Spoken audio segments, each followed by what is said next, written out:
अपने समय के मशहूर और विख्यात सुपरस्टार। उनका स्टारडम इतना था कि बच्चे उनका ही नाम लेते थे, बेइज्जत भी कर देते थे। तो ये चीजों को सलीम और जावेद नहीं सह सकते थे। अपने जमाने के एक ऐसे सुपरस्टार जिनका नाम बच्चा सोने के जस्ट बाद अपनी मम्मी पापा से पहले लिया करता था।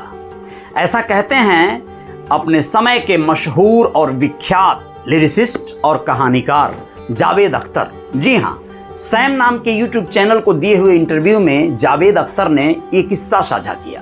उन्होंने कहा कि किस तरह से एक समय में उन्होंने जब हाथी मेरे साथी या अंदाज जैसी फिल्में 70 के दशक में राजेश खन्ना के साथ सलीम और जावेद की जोड़ी ने मिलकर उनके लिए हिट फिल्म की कहानी लिखी, तो फिर राजेश खन्ना उस समय बहुत बड़े स्टार हुआ करते थे, सुपरस्टार। उनका स्टारडम इतना था कि बच्चे उनका ही नाम लेते थे। और वो कहते हैं कि उस दौर में सफलता और कामयाबी ने उन्हें बहुत ज़्यादा इगोइस्ट बना दिया।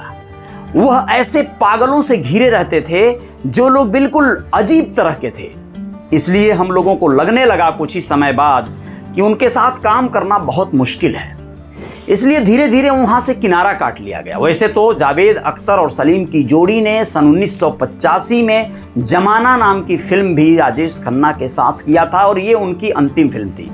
ये कहते हैं सलीम जावेद कहते हैं कि भले हम लोग साथ काम न कर सके लेकिन हमारी दोस्ती अच्छी थी।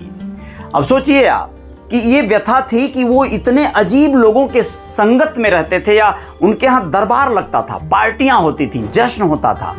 कई लोगों को ऐसे अथॉरिटी थी जो लोग बीच में बोलते थे, टोका टोकी करते थे, डिस्टर्ब करते थे, बेइज्जत भी कर देते थे। तो ये चीज़ों को सलीम और जावेद नहीं सह सकते थे।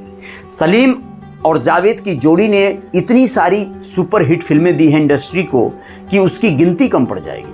आप लोगों को बताना ज़रूरी है कि वो कहते हैं कि अमिताभ बच्चन उस समय सुपरस्टार नहीं थे लेकिन वो एक शानदार एक्टर थे। उनकी एक्टिंग को देखकर हम लोगों ने तय किया कि हमें हमारा कैरेक्टर जो विजय नाम का है वो मिल गया।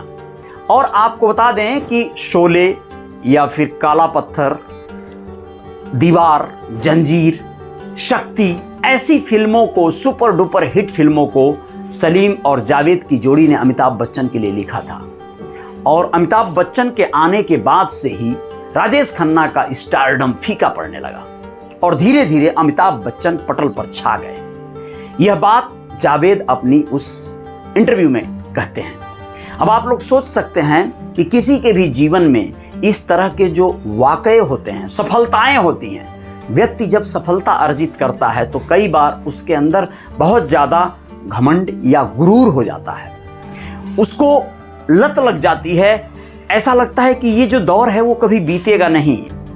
लेकिन वो कहते हैं ना कि ये समय ही है जो हर हाल में बीत जाएगा, चाहे वो दुख का है चाहे वो सुख का है। ये समय रुकने वाला नहीं है, ये चल रहा है समय का पहिया और ये चलता रहेगा। आज जो बहुत खुशहाल है, बहुत जो तरक्की पर है, कल वो ढल जाएगा। आज जो बहुत परेशान है वो कब उछल जाएगा, कब उसके गर्दिश से सितारे बाहर निकल के चमकने लगेंगे, बोल नहीं सकते। इसलिए आप लोग इस इंटरव्यू और इस पूरे वाकया से क्या सीख लेंगे, क्या कहेंगे, ज़रूर बताइएगा। लेकिन ये बात बताना ज़रूरी है कि रियल रिपोर्टर न्यूज़ स्टार पे इस तरह की तमाम खबरें और वीडियो लेके हम आते रहेंगे। आप हमारे चैनल को सब्सक्राइब कर लीजिएगा, इस वीडियो को हो सके तो लाइक कर दीजिएगा और शेयर कर दीजिएगा। ऑल वाला बटन दबा दीजिएगा, बेल आइकॉन तो प्रेस करना भूलेंगे नहीं आप। जय जयकार जारी रहेगी, हम आएंगे और कुछ खबरों के साथ। नमस्ते।